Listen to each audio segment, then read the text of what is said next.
2 years ago, we had a brilliant idea. We decided to quit our jobs to build Wearable, but not for humans, for cows.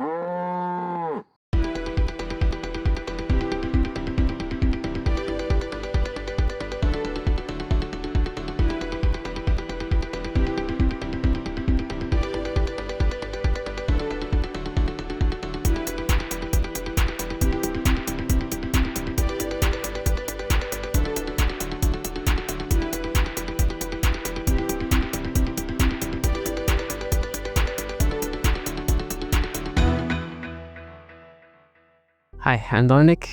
I'm Daniel. And yes, the title sounds like clickbait, but it's true. We really did quit our stable, well-paying engineering jobs to build wearables, but not for humans, for cows. See, we're actually electronics engineer. I'm from Australia, Dominik's German, and we met designing complex x86 motherboards for various different applications, such as mini PCs. And honestly, after years of routing high-speed signals, we were looking for a completely new kind of challenge. We knew we wanted to solve a real problem, something meaningful. And purely by accident, we started talking to local farmers. But the response we got was insane. The very first farmer we met, despite us being two tech nerds who knew nothing about dairy cows, he was incredibly open. And we felt pretty confident. We thought, we understand complex hardware architecture, we know embedded software, we know RF protocols. Yeah, in our heads the logic was simple. We've mastered complex motherboards. Surely we can handle a cow. Yeah, it turns out it's really hard. But before we talk about the tech, you have to understand the problem. Because a wearable for cows sounds ridiculous. It's not. For farmers, it's actually critical. It's a numbers game. In modern day farming, the number of cows per farm is skyrocketing. But the number of on-site stuff isn't. A farmer might have 100, 200 or even 500 cows. Even the best farmer can only spend maybe a minute or two per day on individual animal. And that creates a massive gap, because there is a biological trap. Cows are prey animal. In nature, if you show weakness, you get eaten. This means you evolve into being master at hiding pain. By the time a farmer actually sees a sick cow, she has often been quietly suffering for a few days. And that delay, even just a few hours or days, leads to massive veterinary bills, antibiotics, and stress for the animal. We aren't just building a gadget. We are building a biological translator. A way to detect heat cycle for breeding, calving events, and sickness, way before a human ever could. Now the engineer in you is probably thinking, just buy some off-the-shelf sensors, slap an Arduino on it, and you're done in a weekend. And yeah, we tried that, but it doesn't work. We looked at existing hardware on the market and honestly, it felt sluggish and outdated. Most systems are just glorified pedometers. They give you basic movement data, maybe some temperature, but that's it. We want to run real artificial intelligence on the edge. But AI is only as good as the data you feed into it. So to detect complex things like stress or specific diseases, we need sensor fusion. Hardware that has all the necessary sensors and lasts longer than a few hours just doesn't exist. Now picture an office or your living room. It's a controlled and predictable environment. A barn is the complete opposite. You're dealing with live animals that inevitably smash into things, constant moisture, corrosive ammonia that destroys your circuits, and changing environments. So how do you do it? To design and iterate fast enough for this challenge, we had to become our own factory. We designed the PCBs from scratch to handle the sensor fusion. We built our own pick-and-place machine to prototype at neck-breaking speeds.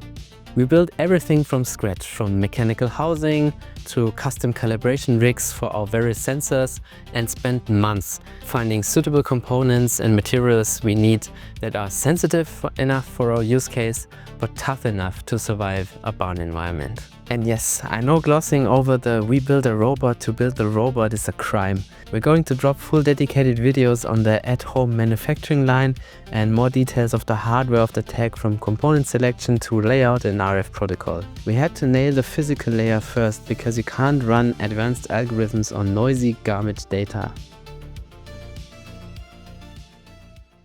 But the hardware is only half the battle. The real nightmare is in the architecture.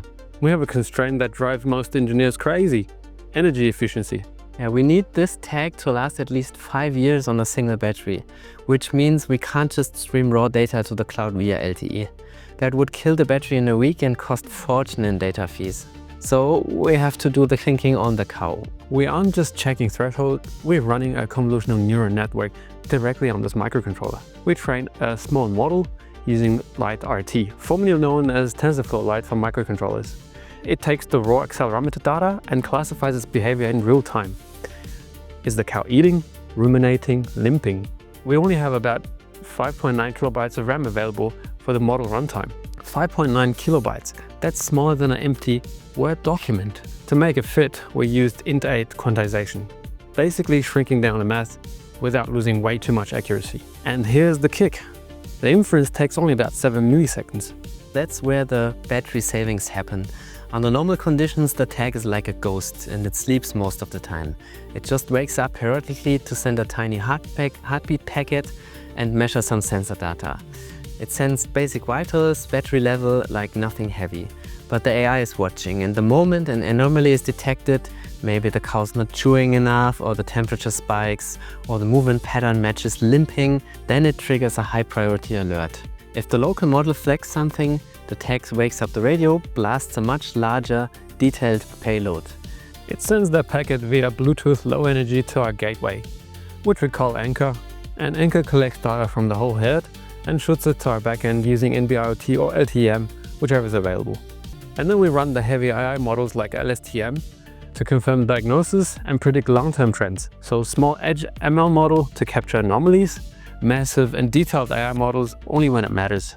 It sounds organized now, but getting here took us 2 years of fried chips, code that crashed if a cow sneezed, and a lot of time in boots. We're currently entering pilot phase. We have prototypes that are working, we have a pile of buggy codes, and now we just have to figure out how to get it to a production stage. And this channel is going to document the process of building an actual hardware startup, so no guru business advice, just engineering, manufacturing, and probably us panicking a few times. If you're into embedded system, AI, ML, and watch engineers suffer for a good cause, then hit subscribe. See you in the next one.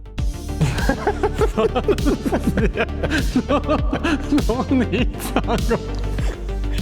Das ist so cringe, was wir hier machen. Ja, Das ist so cringe.